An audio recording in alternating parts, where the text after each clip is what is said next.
Ya, kita sore ini kita ngopi sore, kita ditemani oleh kue cucur dan kueku. Nah, ini menarik. Cerita di balik kue cucur ini, ada yang mengatakan ini kue khas Betawi. Tetapi klaim ini juga itu belum bisa dipastikan karena ternyata kue cucur ini itu ada di semua daerah di Indonesia. Jadi tidak bisa juga mengatakan bahwa ini memang kue asli Betawi. Bahkan cucur ini itu juga kita bisa temukan atau dibuat di Malaysia, Singapura, bahkan Thailand. Jadi kue cucur ini memang satu jenis kue yang kita bisa temukan di seluruh pelosok di Indonesia ini. Nusantara malah ya. Jadi mungkin nama lain dari kue cucur bisa juga kita bilang ini kue Nusantara ya. Ya, kue Nusantara ini karena enak sekali. Kalau Anda sebut tadi sampai Malaysia macam-macam artinya udah Nusantara lah. Kan? Jadi ini satu kue yang menarik ini juga yang warnanya merah ini, dalamnya ada isi kacang hijau, ada juga isi kacang tanah. Ada kelapa juga. Ada yang kelapa juga. Kueku ya. Ini merupakan kue akulturasi. Konon ini asalnya dari Tiongkok, lalu kemudian ini menjadi jajanan pasar yang cukup populer di semua pasar tradisional gitu ya. Nah, untuk menghangatkan acara ngopi sore kita. Tapi memang enak kue cucur ini, Pak. Ini memang ya sambil menikmati kue cucur yang enak ini, ya kita ngobrol-ngobrol lah.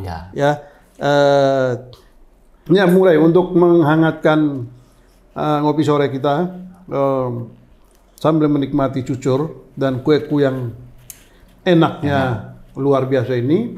Dan yang jangan lupa, Bas, di belakang kita ada lukisan Maestro. Khairul Anwar. Ya, Bung Ray. Jadi kayaknya memang menemani kopi sore kita, rasanya kita perlu ngobrol lah. Bagaimana Bung Ray melihat pemungutan suara yang baru dilaksanakan pada tanggal 14 yang lalu.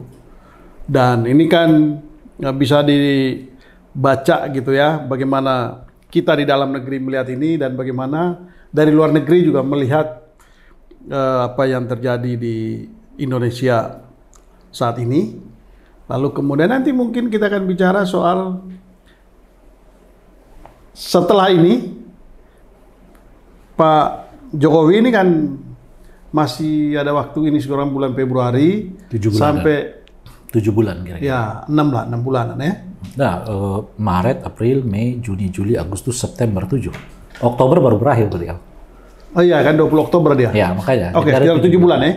Ya, sekitar 7 bulan. Nah, bagaimana Bung Ray melihat pemilu kita? Kan jauh sebelum masuk ke tahapan pencoblosan ini, saya sudah mengatakan bahwa ini pemilu terburuk dalam sepanjang sejarah reformasi.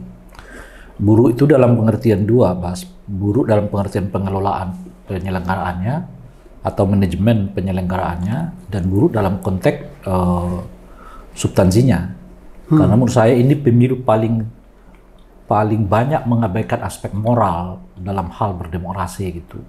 Dimulai dari putusan Mahkamah Konstitusi, lalu Pak Jokowi membiarkan anaknya mengambil manfaat dari putusan yang dinyatakan diambil melalui proses yang cacat etika berat gitu. Dan di tengah jalan bermunculan berbagai dugaan penyelewengan kekuasaan seperti yang digambarkan melalui film Dirty Vote itu kan ya. Dan terakhir juga ada soal ramainya dugaan penggunaan bansos demi kepentingan elektoral ya, sikap presiden yang kelihatan antara independen dan tidak independen dan sebagainya. Jadi banyak aspek yang secara moral sebetulnya tidak layak untuk dicontoh, tidak layak diutarakan gitu. Termasuk menurut saya perpindahan-perpindahan di antara para calon presiden ini kan.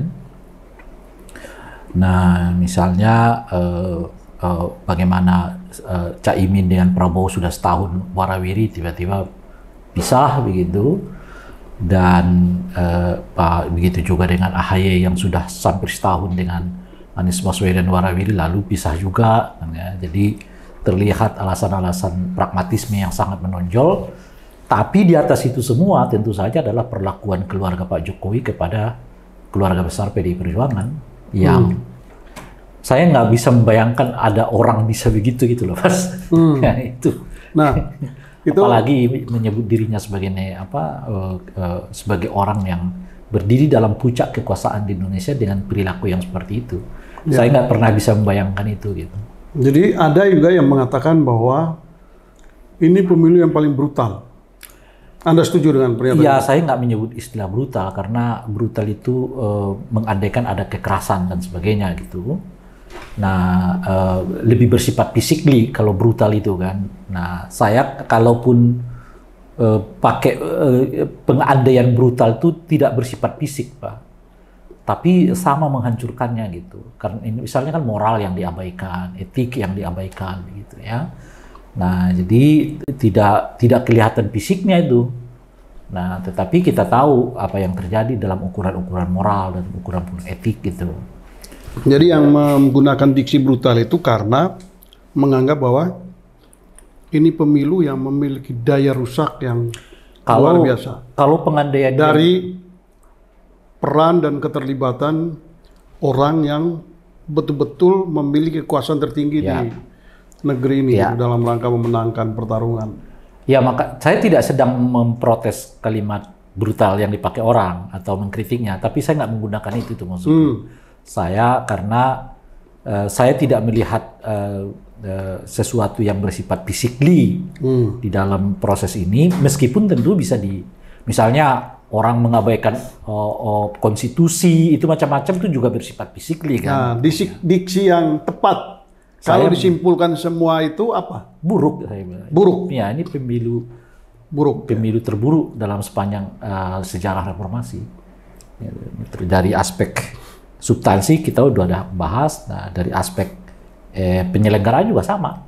Ya, kan kalau terakhir ini kan ada penemuan Bawaslu yang menyebut sekitar 19 jenis pelanggaran kan.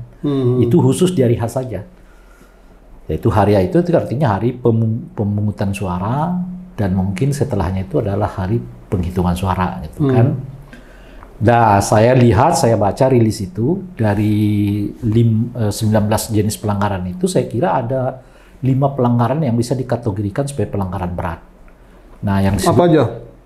Yang disebut dengan pelanggaran berat itu pelanggaran yang dapat menghasilkan mengakibatkan diskualifikasi kepada pasangan atau kepada paslon ataupun peserta pemilu lah secara umumnya. Yang 5 itu adanya temuan intimidasi terhadap para pemilih. Nah, yang kedua adalah adanya mobilisasi pemilih. Nah, yang ketiga adalah adanya tidak memberikan hasil rekapitulasi formulir C kepada para saksi. Nah, yang keempat adalah adanya surat suara sah dengan tidak sah itu tidak sinkron, ditemukan oleh Bawaslu gitu. Nah, 4 ini satu lagi saya lupa, jadi ada 5 dalam catatan saya itu yang boleh dikategorikan sebagai pelanggaran berat, ya, masuk di dalam 19 jenis pelanggaran yang disebutkan oleh Bawaslu, dan jumlahnya di atas 1.800-an semua. Ada yang 2.000 sekian, ada 1.800 sekian, dan seterusnya gitu. Jadi ya, apakah itu sesuatu yang terstruktural atau tidak, ya memang perlu penelitian lebih lanjut gitu ya. Tapi yang menarik itu, Bas, semua pelanggaran ini yang saya sebutkan di 5 jenis pelanggaran ini itu dominannya di daerah yang hampir sama. Gitu. Di mana aja? Di Jawa Barat, Jawa Tengah, Jawa Timur, DI, Banten. Jadi Jawa ini semua kena tuh. Lalu di Sumatera Utara, di Lampung, ada yang kadang-kadang DI Yogyakarta, di tempat yang lainnya ada yang kadang-kadang Riau, tapi di tempat yang lain ada. Tapi Jawa ini di luar DIY hampir semuanya sama dari 5 jenis pelanggaran itu. Apa yang ingin disampaikan Murai apa? Itu menarik karena pelanggaran terbesar dari 5 jenis ini ada di pulau-pulau yang besar ini, di Jawa Barat, Jawa Tengah, Jawa Timur, kemudian DKI Jakarta dan juga Banten gitu. Tapi kan yang saya belum melakukan riset lebih lanjut, tapi bagi saya kok bisa ya di satu tempat ini. Jadi seperti ada pola gitu. Ya itu dia. Bahkan kan dimulai dari pertanyaan dulu. Loh kok bisa dalam satu dengan 5 jenis pelanggaran ini kok dominannya di tempat ini? Di hampir semua provinsi ini kena semua gitu. Lalu di luar Jawa itu ya Sumatera Utara dan Lampung. Tapi di Sulawesi, di Kalimantan, di 5 tempat yang saya sebutkan, di 5 jenis pelanggaran yang saya sebutkan itu nggak ada. Gitu. Nah, tapi itu menarik. Gini. Itu. Kalau melihat melihat perolehan suara sementara, itu kan sangat jauh ya antara nomor 2 dengan nomor 1, apalagi nomor 3. Menurut Bung Rey, apakah catatan-catatan yang tadi itu, dugaan pelanggaran itu bisa membatalkan hasil atau gimana? Itu yang saya sebut tadi, kalau 5 pelanggaran yang saya sebutkan itu adalah pelanggaran yang berimplikasi pada 3 hal. Pertama administrasi, yang kedua adalah pidana, dan yang ketiga adalah pembatalan hasil. Kan itu jenis pelanggaran. Artinya kalau ada keyakinan seperti ini, berarti menurut Bung Rey, 2 pasang calon atau 1 pasang calon ini yakin akan mengajukan gugatan ke Mahkamah Konstitusi? Ya saya nggak tahu kalau soal itu. Saya kan mempelajari rilis yang dibuat oleh Bawaslu. Tapi kan ini belum sepenuhnya menggambarkan peristiwa-peristiwa pelanggaran gitu, yang dari 19 jenis yang saya sebut. Kan misalnya yang mengemuka di hari H itu, kita lihat ya di beberapa yang saya nggak temukan di rilisnya Bawaslu itu adalah soal adanya video-video yang beredar di tengah kita semua, surat suara yang tercoblos kepada paslon tertentu. Nah, di rilis Bawaslu itu nggak ada. Nah, dugaan mungkin politik uang juga nggak ditemukan di rilis Bawaslu itu gitu ya. Kemudian pencatatan hasil suara di formulir C hasil itu yang kadang-kadang aneh-aneh gitu. Misalnya jumlah pemilihnya cuma 200, tapi orang bisa mendapatkan satu paslon tertentu 800-an gitu loh. Ya, artinya gini, saya mau mengatakan begini Bung Ray. Kalau itu merupakan daftar ya ke sejumlah pelanggaran-pelanggaran, katakanlah begitu. Dugaan pelanggaran-pelanggaran. Kalau tidak ada pihak yang mengajukan gugatan ke Mahkamah Konstitusi, kan sudah selesai dong. Iya. Iya kan? Ya kan ya saya nggak tahu kalau soal itu. Iya kan. Ya, artinya saya nggak tahu itu kan saya ini nggak perlu dilaporkan karena itu temuan Bawaslu sendiri, itu maksud saya. Kecuali yang berhubungan dengan yang saya sebut tadi kan. Tapi kan nggak bisa dieksekusi juga, paling Bawaslu. Nggak dong, kalau Bawaslu ya wajib mengeksekusinya. Makanya betul kemudian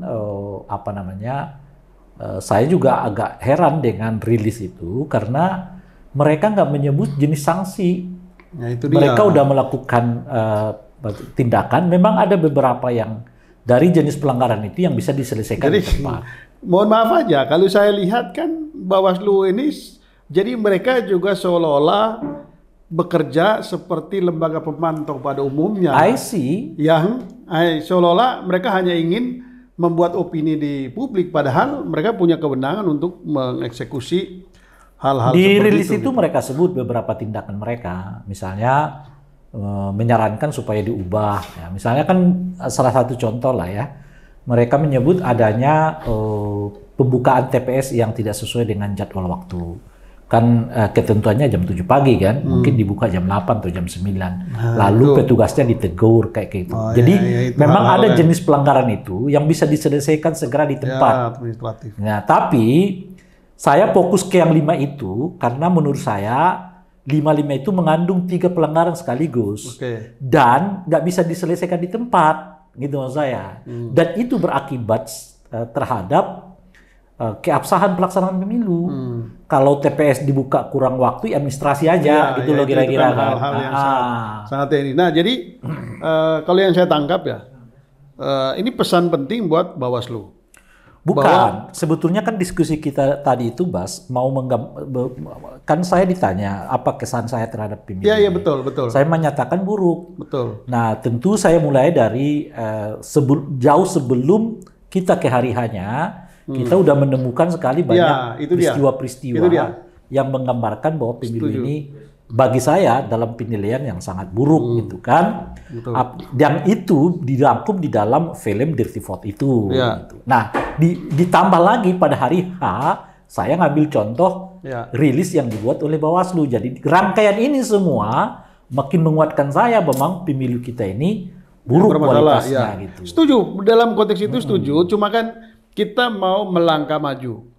Nah, untuk melangkah maju ini kan kalau memang betul ini bermasalah, kan mesti ada langkah hukumnya kan? Setuju. Kan begitu. Bukan. Jadi ada dua langkah yang bisa diambil, Mas. Langkah hukum ya tentu ke Bawaslu dan MK.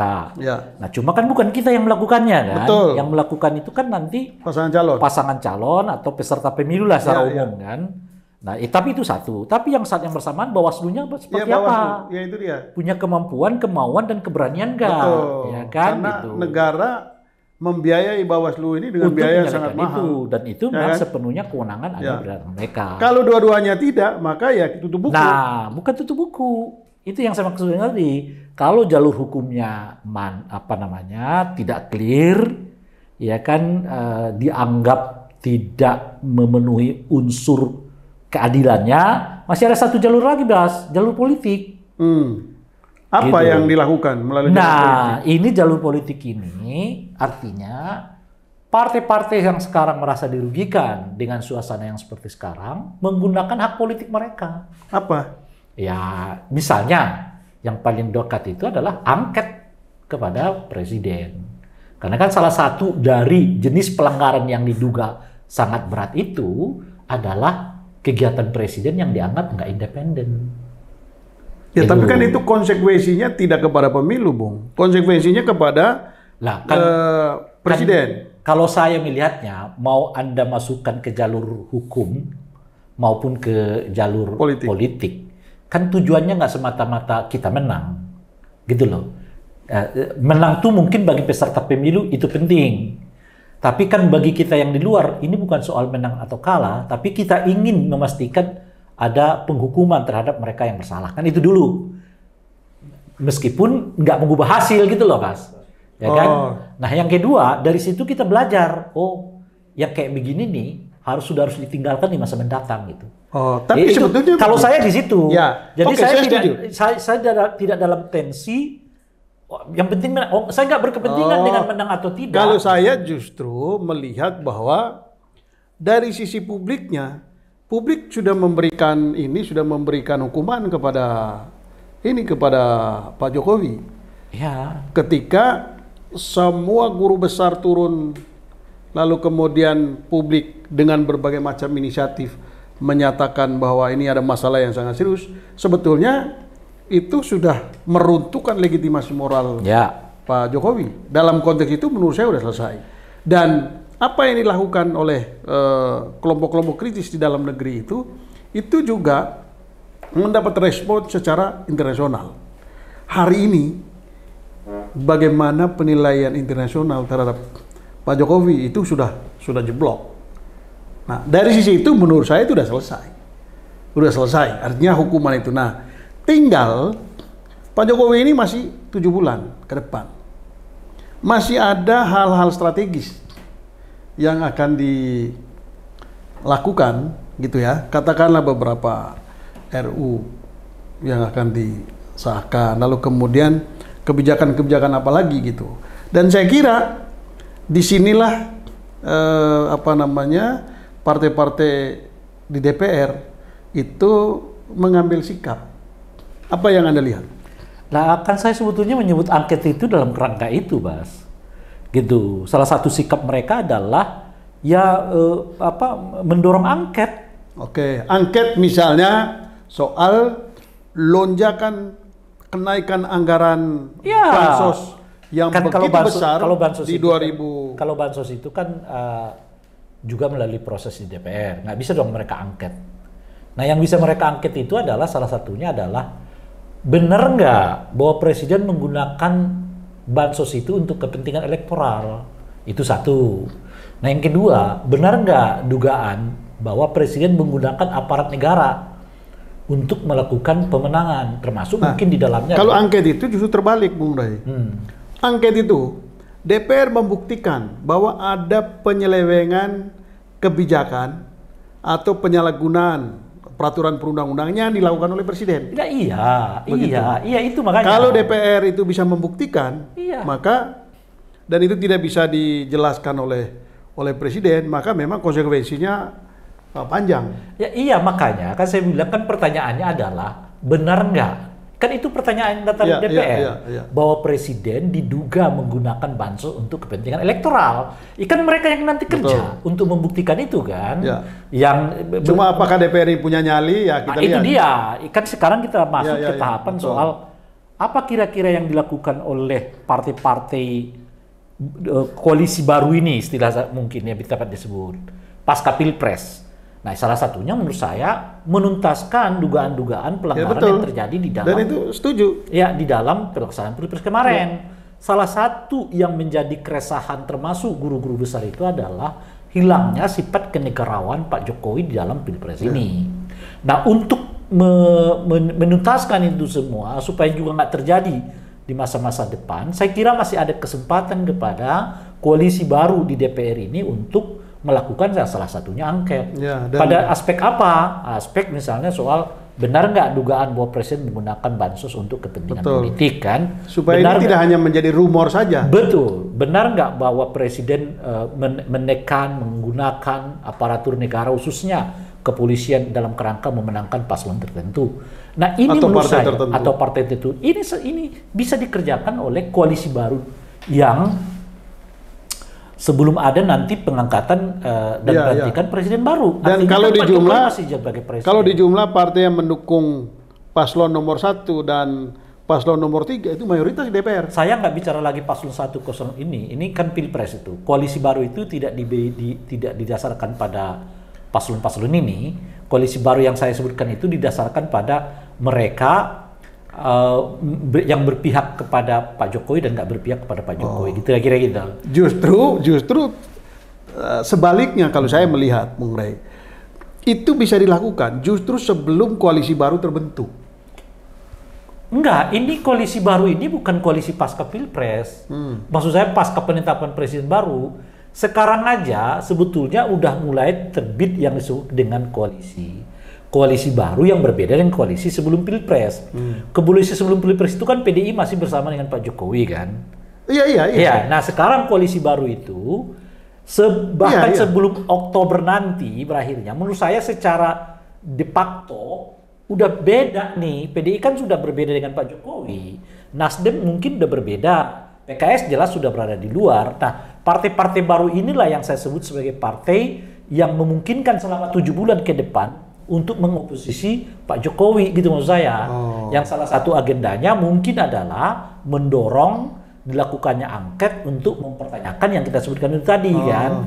Nah, jadi ada beberapa partai di situ yang saya sebut sebagai koalisi baru itu. Ada PDI, ada PKS, ada Nasdem untuk ukuran yang sekarang ya. Ada P3 tentu saja, ada PKB yang total kursinya itu mayoritas 314 kursi alias sekitar 60% dari total anggota DPR yang sekarang ini yang sebetulnya masih secara efektif dapat melakukan pencarian untuk menjawab pertanyaan-pertanyaan kita selama 7 bulan ke depan gitu. Nah, oleh karena itu dalam bayangan saya, Bas, setelah Pilpres ini saya kira jalan terjal sedang dan akan dihadapi oleh Pak Jokowi gitu. Apalagi tentu saja situasi Pilpres yang kemarin yang boleh disebut seperti kita sebutkan tadi di awal ya, banyak mengabaikan aspek etik, moral, itu cukup banyak melukai perasaan. Saya kira itu betul ya. Di dalam negeri tadi yang saya katakan legitimasi moral Pak Jokowi itu sudah hancur, dunia internasional juga penilaian terhadap Jokowi ini juga demikian buruk, maka saya setuju dengan Bung Rey, ini memang jalan terjal Pak Jokowi. Gitu. Jadi apa namanya, sesuai dengan ininya Hairil Anwar, Ya. ayo Bung. Ayo Bung. Nah,